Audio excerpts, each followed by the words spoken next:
Hello, welcome back to the channel. My name is Lisa Elvin Steltari, and I am a genealogist and a passionate traveler. Over the last year or so, I have been featuring each individual Royal King's daughter, getting to know their stories a little bit better.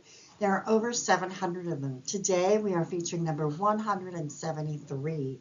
So we've come a long way. We've got still a long way to go.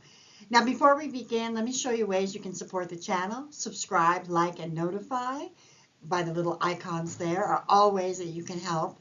And also, if you want to help on a bigger scale, we have Patreon, where I've provided the link, and also Coffee is another website that you can show your support with. And also, since I've reached 1,000 subscribers, YouTube has permitted me to do the super thanks. So you can click on that and show your support as well. I thank you, all of you who have contributed and supported in the last little while. Really, really appreciate it. So let's get started, shall we? Episode 173, we are featuring Georgette Richer. Now, she is a viewer request. I could not find her in my files, so I was really happy to be able to explore this young lady a little bit more. Let's get started. So Georgette was born in 1647 in the commune. As you know, a commune is a township or a small village, Chailly-sur-Armasson in France.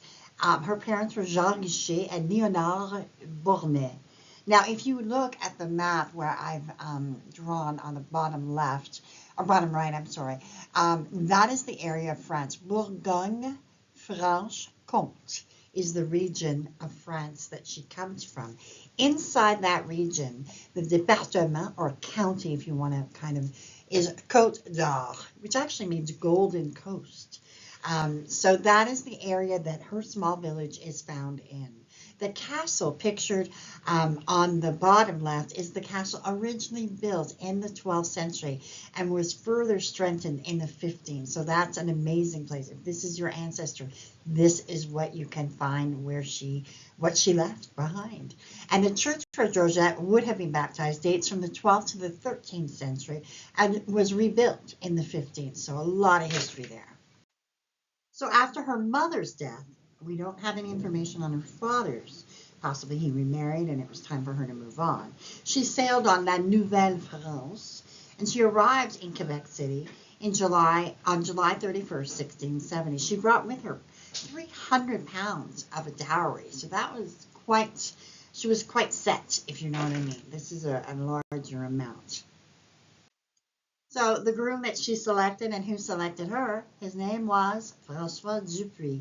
And he was born about 1637 in the commune of Saint-Laurent-sur-Gard in France. His parents were Francois Dupuis and Marguerite Reynaud. And his region, his small commune, can be found in the region of France known as Nouvelle-Aquitaine. And inside of that Nouvelle-Aquitaine, he's actually from the Département de Vienne. And this is the church where Francois, on the bottom left, would have been baptized at Saint-Laurent-sur-Gard. And we also have a very picture-perfect kind of image of what it looks like today. And so they were married October 6, 1670 in Quebec City. This is their marriage record. And let's see where they end up. So immediately upon their marriage, they do settle in Quebec City. Let's review a little bit about Quebec City. It's the capital of the province of Quebec in Canada. 500,000 people live directly in Quebec City. Quebec was originally named by the Algonquins, who named the area K-E-B-E-C, Quebec, which in their native language means where the river narrows. Quebec City lies where the St. Lawrence River narrows. Samuel Champlain founded a French settlement here in 1608 and called it Ville de Québec, or Quebec City. The city walls which surround it still date to this time period, making Quebec City the only city with remaining city walls north of Mexico in North America.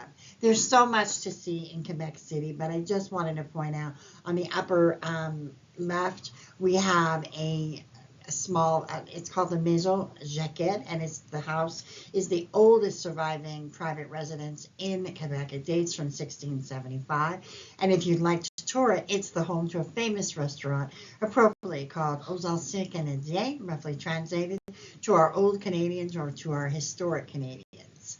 And then we have Le Petit Plain on the bottom here. That is kind of like the shopping center, one of the oldest, if not the oldest shopping center in North America.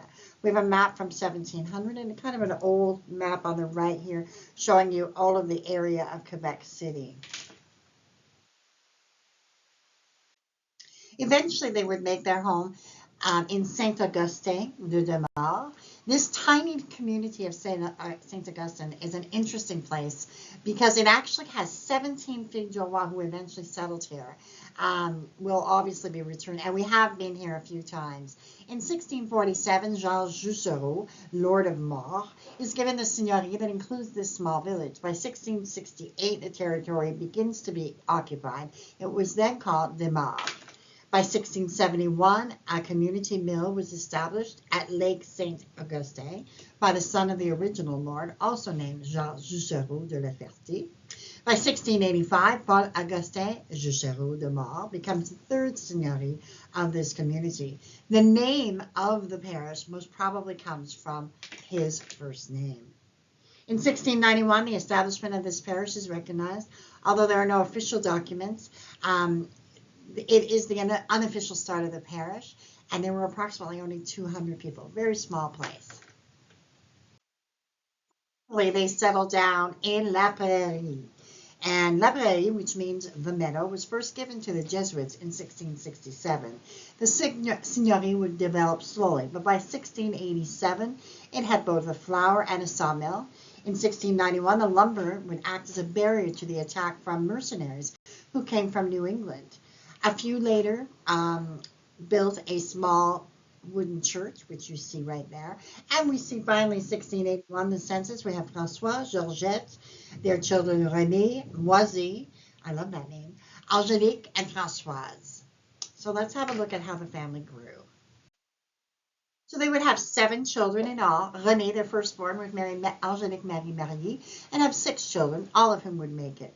Angélique's mother herself was a fille du roi, and her name was Mathilde Goard, who we profiled in episode 166. Moisy would marry Marie-Anne Christensen, and they would have 8 children, all of whom would make it. They were married in Albany, New York, so there might be some New York connection. Marie-Anne would die at 3 years of age. Angélique would pass away at 7. The second Marie-Anne would marry Paul Grignon and have 1 daughter who would make it. We have Marguerite, their 6th child, who died at 2 years of age, and Claude, their last child, who I don't have any information on. Georgette would pass away at the age of 53 and was buried on January 24, 1700 in La Prairie. She and Francois had been married 30 years, and by 1729 they would have 48 descendants. Francois himself would pass away after February of 1707 and presumably was buried in La Prairie. And here are some resources that I like to use. We have La Société des Filles du Roi, the Quebec Genealogical E-Society, Nos Origines, Généalogie Québec, Migration, and Facebook. In today's episode, I'd like to feature Généalogie Québec, being that it is the premier French-Canadian genealogy paid service in my mind. Yes, there is Ancestry, but that includes all of Canada. This Généalogie Québec is truly focused, obviously, on Quebec.